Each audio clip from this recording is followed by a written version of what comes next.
Em nome do Pai, do Filho e do Espírito Santo. Amém. Segundo domingo do tempo comum, 14 de janeiro, em Cristo um novo Espírito. Ao iniciar essa homilia no segundo domingo do tempo comum, podemos nos questionar por que vamos à Santa Missa aos domingos? Por que saímos de casa para ir rezar em comunidade e oferecer a Deus o santo sacrifício? Acredito que vamos até lá por causa do nosso desejo de responder ao chamado espiritual para crescer no Senhor Jesus. Tal bênção vem da graça de Deus Pai, através do poder do Espírito Santo no Santíssimo Nome de Cristo. Na liturgia de hoje, na primeira leitura do livro de Samuel, ouvimos que o Senhor Deus chamou Samuel. Naquela época, Samuel não era muito esclarecido sobre assuntos espirituais. Tendo uma mente mundana, ele acreditava que Eli o estava chamando. Como servo obediente, 3 vezes depois de ouvir um chamado, ele foi até Eli e perguntou o que ele queria. Cada vez Eli disse a Samuel que não o havia chamado. Como ouvimos, Deus teve que chamar Samuel 3 vezes, antes que Eli fosse espiritualmente iluminado o suficiente para perceber que era o Senhor Deus quem estava chamando Samuel. Nestes versículos bíblicos, há uma lição espiritual para aprendermos. É de extrema importância que pensemos espiritualmente em todos os momentos da nossa vida diária para termos um relacionamento frutífero com o Senhor Deus. Se nos permitirmos tornar-nos demasiado mundanos, não ouviremos o chamado de Deus a cada um de nós, seja no casamento, na vida religiosa ou mesmo como solteiros. Mas se permitirmos que os nossos corações permaneçam em harmonia com a graça de Deus, o seu Espírito Santo iluminará o nosso intelecto para que possamos caminhar obedientemente na nossa vida de fé ao lado de nosso Senhor. Na terceira vez, Samuel respondeu ao chamado de Deus. À medida que ele crescia, o Senhor estava com ele e não deixou nenhuma de suas palavras cair por terra. Isso significa que, assim como Samuel aprendeu as palavras de Deus, seja diretamente de Deus falando com ele, seja por inspirações do Espírito Santo, e também pelos ensinamentos de Eli, Samuel valorizou estas palavras. Ele memorizou as leis de Deus, seus mandamentos. Ele os guardou em seu coração. Ele fez um esforço genuíno para implementá-los em sua vida através de seus pensamentos, palavras e ações. Ele respondeu ao chamado de Deus, perseverando sua fé viva com o melhor de sua capacidade. A vida de Samuel é um exemplo para cada um de nós. À medida que Samuel crescia no conhecimento e na compreensão do Senhor, nós também somos chamados a crescer no conhecimento e na compreensão de Cristo, pois é através do crescimento espiritual que somos santificados em Cristo. Já na segunda leitura da carta de São Paulo aos Coríntios, ouvimos que nossos corpos foram feitos para servir ao Senhor. Eles não foram feitos para serem usados para desejos e prazeres mundanos que não glorificam a Deus. Mas por que nossos corpos foram feitos para o Senhor? Porque assim como Deus ressuscitou o Senhor Jesus dentre os mortos, Ele também nos ressuscitará pelo seu poder. Nossos corpos são membros do corpo místico de Cristo. Somos como que ramos ligados à videira verdadeira. Se produzimos frutos espirituais em nossa caminhada de vida, é porque estamos ligados a Cristo. Se produzimos frutos espirituais em nossa vida, é porque a raiz que nos dá a vida é santa, é Cristo. E se a raiz é santa, então os ramos também o são. Ainda na primeira carta aos Coríntios, ouvimos São Paulo dizer que existem pecados fora do corpo e pecados contra o corpo. Se fomos desrespeitosos com alguém, isto é um pecado fora do corpo. Se fomos egoístas, recusando-nos a compartilhar as bênçãos que o Senhor nos concedeu, isso também é um pecado fora do corpo. Assim, todas as nossas palavras e ações que não fazem parte de uma vida cristã, que não refletem o brilho do amor de Cristo, são pecados fora do corpo.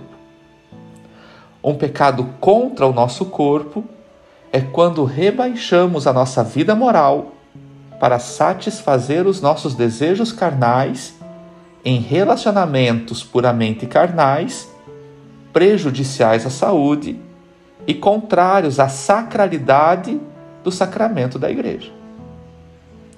Um pecado contra o corpo consiste em todas as formas de relações sexuais fora do sacramento do matrimônio. Relação sexual antes do casamento, união estável, traição ao cônjuge, prostituição e até casamentos ou relacionamentos entre pessoas do mesmo sexo. Através do sacramento do batismo, nos tornamos templos do Espírito Santo. O Espírito Santo habita dentro de nós. Cometer imoralidades contra o nosso corpo é blasfemar contra a sacralidade da presença divina do Espírito Santo. Porque nos tornamos templos do Espírito Santo, não somos donos dos nossos corpos. Embora tenhamos livre-arbítrio, não temos mais o direito de escolher o que é profano. Através do sacramento do batismo, renunciamos a este direito, alegando a nossa obediência à lei espiritual de Deus. Nós fomos comprados por um preço, pelo sagrado corpo e sangue de Cristo como cordeiro imolado, e assim somos chamados a glorificar a Deus em nosso corpo. Agora, alguém pode não entender como e por que poderiam ser templos do Espírito Santo. Vamos explicar isso. Quando recebemos o sacramento do batismo, recebemos dádivas imerecidas de Deus. Nascemos de novo da água e do Espírito. Através da água batismal, usada para este sacramento, pela graça de Deus e pelo poder do Espírito Santo, no Santíssimo Nome de Cristo, recebemos nossa nova vida, nossa nova criação, como um passo para a nossa salvação e vida eterna no reino de Deus.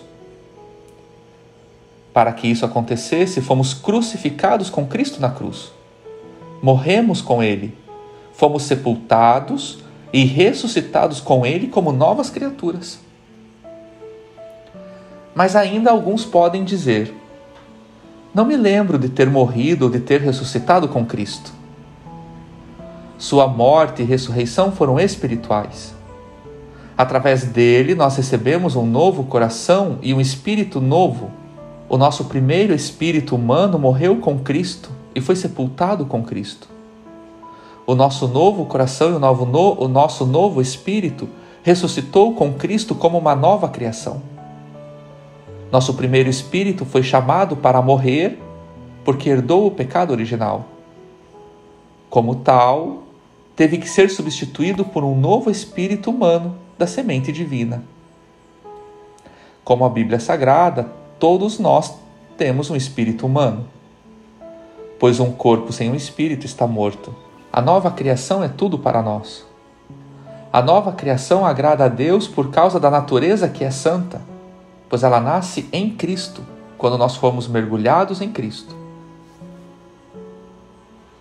Agora, como afirma o último versículo da Sagrada Escritura, a nova criação dentro de nós é protegida por Deus, conforme 1 João, através da habitação do Espírito Santo.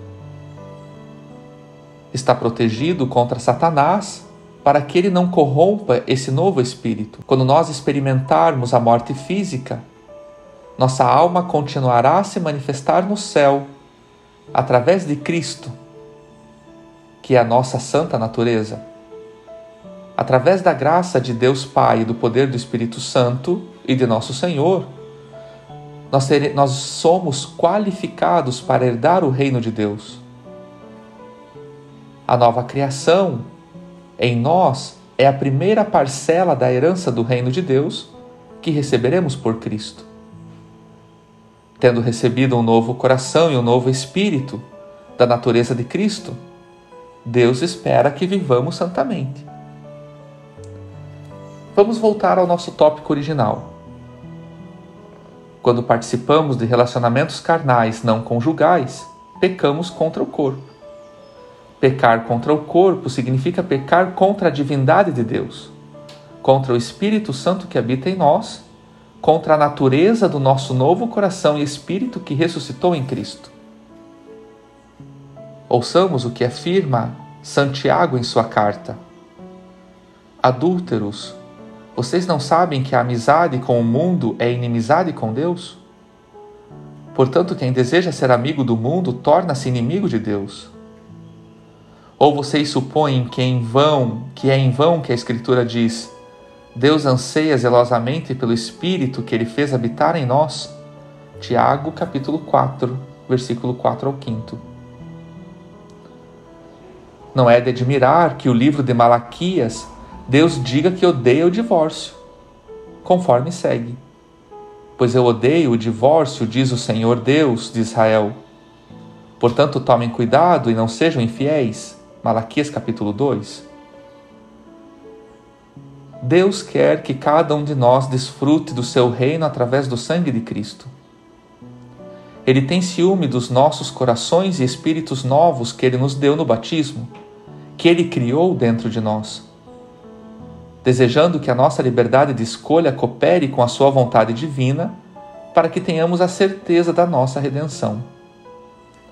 Deus é tão superprotetor do nosso coração e da nossa alma que Ele criou dentro de cada um de nós, colocou o seu Espírito Santo ao lado do nosso espírito para sermos protegidos contra as garras de Satanás. Da leitura do Santo Evangelho de João, percebemos mais uma vez o chamado de Deus. É-nos revelado pelas ações dos discípulos de João Batista que seguiam Jesus. Pois é Jesus que devemos seguir para sermos salvos. Ele é o Cordeiro de Deus, o sacrifício humano perfeito para a redenção dos nossos pecados. Jesus é o nosso Mestre, nos mostra o caminho, a verdade e a vida. Na leitura do Evangelho, aprendemos também como Pedro seguiu a Jesus. Seu chamado veio através de Santo André, que foi um instrumento da graça de Deus para chamar Pedro. Ao longo da Sagrada Escritura e até mesmo de nossa vida diária, vemos como a graça de Deus atua através das pessoas santas e piedosas, implementando o chamado divino do Senhor. Então nos questionamos novamente: o que estamos procurando? O que estamos esperando para responder ao chamado do Senhor? Se nós procuramos o caminho, a verdade e a vida, então devemos fixar os nossos olhos em Jesus. Nós precisamos responder ao chamado dele vivendo uma vida santa, em harmonia com a nossa natureza, que é uma natureza santa, que coexiste dentro de nós com a presença do Espírito Santo que habita em nós. Quando vemos as pessoas na Santa Missa, precisamos nos alegrar. E por que nos alegrar? É porque sabemos que elas estão se esforçando para caminhar no caminho. O caminho que é Cristo, que também é a verdade e a vida, que chega através de nós, na pessoa de Jesus. A presença na Santa Missa é um sinal espiritual de que a graça de Deus está operando nas pessoas.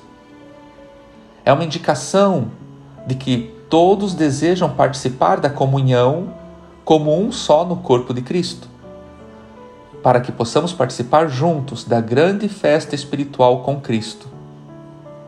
Estar na Santa Missa é uma indicação de que desejamos receber o sacramento da Sagrada Eucaristia, o pão da vida, o caminho e a verdade.